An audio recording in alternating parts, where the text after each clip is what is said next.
जय हिंद दोस्तों। जैसा कि आपने थंबनेल पर जरूर ध्यान दिया होगा कि आज हम प्रश्नावली 12.3 के प्रश्न संख्या 6 सॉल्व करने वाले हैं, क्योंकि ये हमारा प्रश्न थोड़ा सा टफ है। लेकिन इससे पहले फ्रेंड्स हमने चौथे और पांचवें प्रश्न भी सॉल्व कर चुके हैं। यदि वो प्रश्न आपको नहीं आते हैं तो आप उसे भी देख सकते हैं। ये फ्रेंड्स आज का टॉपिक स्टार्ट करते हैं।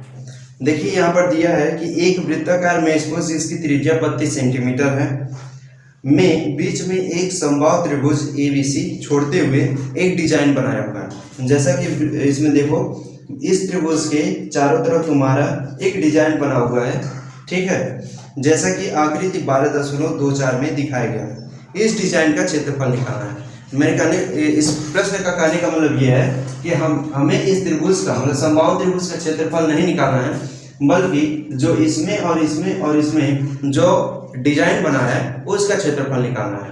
तो ऐसे में हमको क्या करना है, पहले तो ऊपर से समझिए कि इस समबाहु त्रिभुज का क्षेत्रफल निकालना है और वृत्त का क्षेत्रफल निकालना है। वृत्त के क्षेत्रफल में से समबाहु त्रिभुज के क्षेत्रफल को माइनस कर देना है और हमारा डिजाइन का क्षेत्रफल आ जाएगा। लेकिन इसमें कंडीशन ये है कि हमारा वृत्त की केवल त्रिज्या दिया है और उसके अलावा हमें कुछ नहीं दिया है। तो ऐसे में हम इस समबाहु त्रिभुज का क्षेत्रफल कैसे निकालेंगे, क्योंकि हमारा समबाहु त्रिभुज का क्षेत्रफल का फॉर्मूला होता है √3/4 भुजा का स्क्वायर। तो हमें भुजा चाहिए, मतलब समबाहु त्रिभुज का एक भुजा की लंबाई चाहिए। वो कैसे निकालेंगे, ये दिक्कत है। तो हम करते क्या है, ऐसे में भुजा निकालने के लिए इसमें एक मध्यिका डालते हैं, ठीक है, इसमें एक मध्यिका डाल देते हैं और इसका एक सेंटर होगा जो मान लेते हैं O पॉइंट है और इस छोर को D मान लेते हैं। हमको पता है कि किसी भी त्रिभुज के मध्यिका को उस त्रिभुज का केंद्र उससे 2:1 के अनुपात में विभाजित करते हैं। मेरे कहने का मतलब है कि ये 2 और 1 के रेशो में होगा, ठीक है। मतलब ये कोई भी त्रिभुज हो उसकी मध्यिका को उस त्रिभुज का केंद्र उसे 2:1 के अनुपात में विभाजित करता है। तो यहाँ पर दिया है हमारा वृत्त का त्रिज्या इक्वल टू 32 सेंटीमीटर और इसके अलावा हमें कुछ नहीं दिया है। तो हम क्या करेंगे, सबसे पहले इस एक भुजा की लंबाई निकालते हैं। तो समबाहु त्रिभुज ABC में, ठीक है, ये तुम्हारा कितने के अनुपात में, मतलब OA/OD इक्वल टू 2:1, क्योंकि हमारा पता है कि 2:1 के अनुपात में विभाजित करता है। अब यहाँ पर जो OA है वह क्या हमारा वृत्त की त्रिज्या होगी? यस, हमारे वृत्त की त्रिज्या होगी। तो यहाँ पर हम रख देंगे 32 centimetre upon OD equal to 2/1। अब OD का मान हमारा कितना आ जाएगा, इससे हम काट देंगे तो 16, तो यहाँ पर 16 सेंटीमीटर हो जाएगा OD का मान। OD का मान हमको पता चल गया, तो यहाँ से हम क्या AD का मान निकाल लेंगे, मतलब ये AD इक्वल टू हो जाएगा OA प्लस OD, ठीक है। तो AD इक्वल टू 16 प्लस 32, तो कितना आ जाएगा, AD equal to 48 centimetre, 48 centimetre आ जाएगा, जो हमारा AD होगा। अब हम क्या करते हैं कि इस त्रिभुज को लेते हैं, त्रिभुज ADB।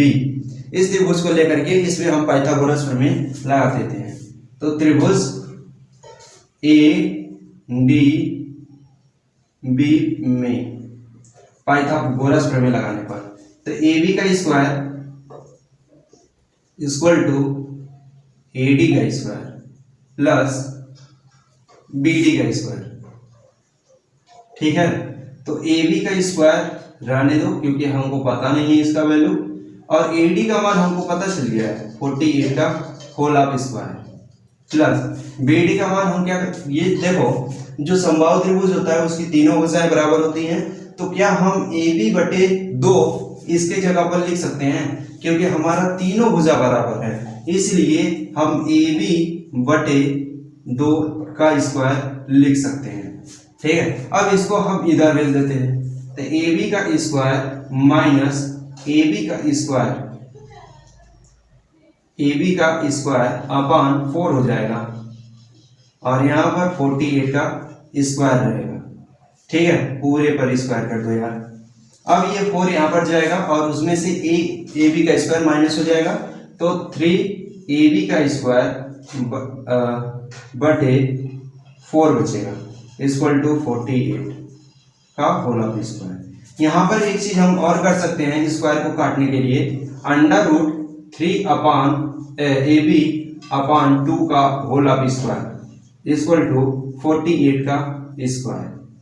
ये स्क्वायर से स्क्वायर कैंसिल हो जाएगा और ए बी का स्क्वायर आ जाएगा हमारा 2 का यहाँ पर मल्टीप्लाई होगा, 8 दूनी 16 को 6 और 8 4 दूनी 8 1 9 अपॉन अंडर रूट 3 सेंटीमीटर हो जाएगा। ये तो हमारा ए बी का मान हो गया, यानी कि हमें एक भुजा का मान हमको पता चल गया। तो ऐसे में हम इसके क्षेत्रफल निकाल लेते हैं समबाहु त्रिभुज का। तो समबाहु त्रिभुज का क्षेत्रफल बराबर क्या हो जाएगा, समबाहु त्रिभुज का क्षेत्रफल क्या होता है, अंडर रूट 3 अपॉन 4 भुजा का स्क्वायर। ठीक है, अंडर रूट 3 अपॉन 4 इंटू भुजा का स्क्वायर मतलब तुम्हारा ये इसका स्क्वायर 96 अपॉन अंडर रूट 3 का होल ऑफ स्क्वायर।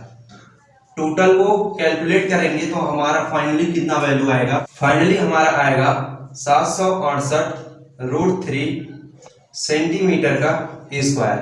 इतना हमारा समबाहु त्रिभुज का क्षेत्रफल आएगा, समबाहु त्रिभुज का क्षेत्रफल। ठीक है, ये समीकरण नंबर बना लेते हैं 1। अब हम वृत्त का क्षेत्रफल निकाल लेते हैं। अब यहाँ पर वृत्त का क्षेत्रफल,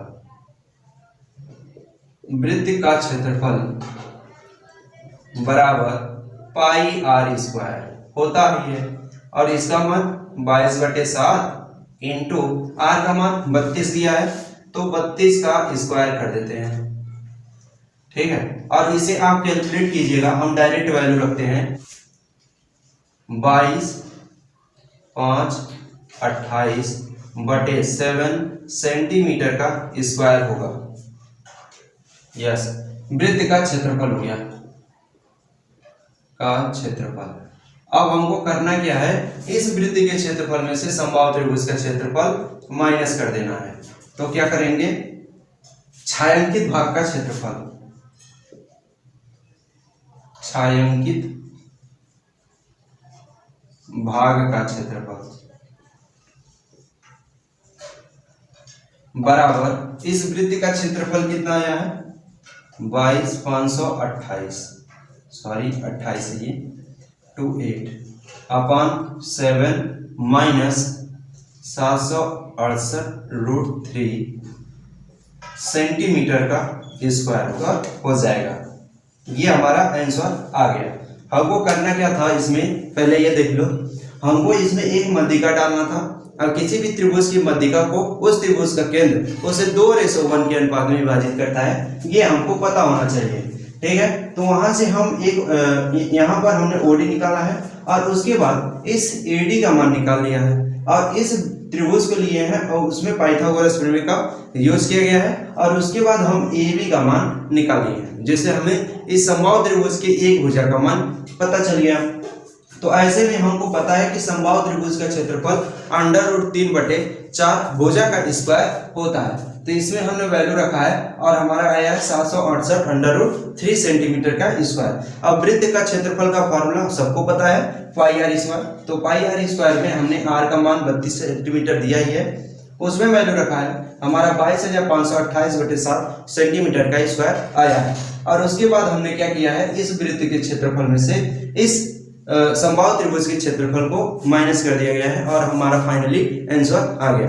यदि आपको किसी भी क्वेश्चन का सॉल्यूशन चाहिए तो आप कमेंट कर सकते हैं।